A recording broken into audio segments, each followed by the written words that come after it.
cigarette ತಂಬಾಕು ಬೀಡಿ ಹಚ್ಚಿ ಬಿಟ್ರಿ ಗಂಜಾ ತದ ಬಾಡಿ ಹರ ಶಿವ ಶಿವ ಶಂಕರನ ನೋಡಿ ಅವನಿಗೂ ಮಾಡಿದ ಗಂಜಾ ಮೋಡಿ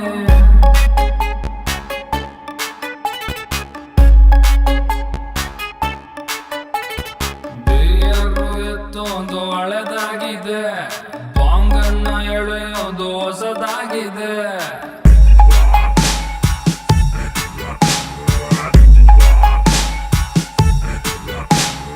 ಎಣ್ಣೆನ್ನ ಹೊಡ್ಕೊಂಡ್ರೆ ಎಡ ಹೊಡ್ಕೊರು ಭಂಗಿನ ಎಳ್ಕೊಂಡು ನಗುತ್ತಾ